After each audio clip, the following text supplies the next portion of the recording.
handle the quicker conditions today. And off. Jumping away over 1.75 miles for the Watch Racing TV on Sky, 424 Handicap, and ridden forward Hound Dog is going to set the pace here. It looks a pretty decent pace as well.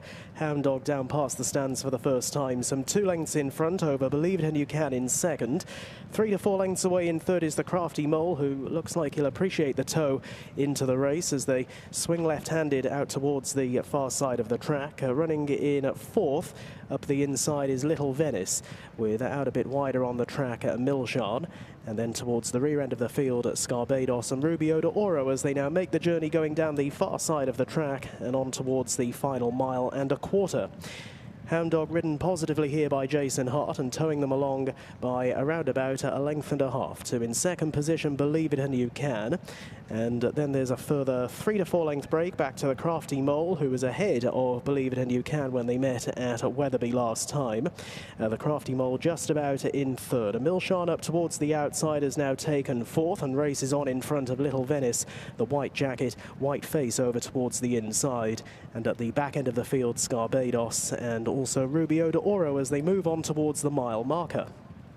And it is Hound Dog who continues to show out in the lead here, but perhaps things now just beginning to slow down a tad, with up towards the outside Believe It and You Can that bit closer, with tucking in behind the leader the Crafty Mole, and Milshan a little wider out. They've definitely stacked up in behind the front pair, and then Little Venice over towards the inside of Scarbados, who's in the blue and yellow, and the last to leave the back straight will be Rubio de Oro as they now race on towards the left-handed turn, which will bring them out of the back straight, and from here they've less than 3/4 of a mile to go.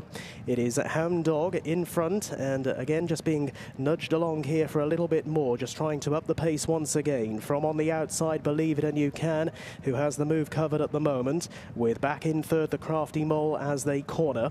Then over towards the inside is Little Venice, with a Milshan following, the Black Star on the white cap, and then the light jacket of Rubio de Oro with Scarbados out wider.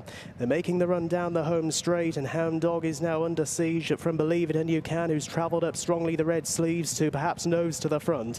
Believe It and You Can on the run down to the 3, now takes Hound Dog's measure, but moving off into a challenging position is Little Venice. The Crafty Mole now being ridden along towards the outside. Next in running a Milshan from Scarbados and Rubio de Oro as Hound Dog drops right away. They head down towards the final 1/4 mile. Believe It and You Can and the Crafty Mole are head-to-head once again, with back in behind them Little Venice away to the right as they're now making the run down inside the final 250 yards, and away to the right is Believe It and You Can. Green jacket near side the Crafty Mole who stays well, really serving it up to Believe It and You Can, and it's going to be the same result as at Wetherby. The Crafty Mole edging on close home. The Crafty Mole wins again and once again beats Believe It and You Can, and the two of them serving us up with a good finish and pulling well clear of Little Venice in third.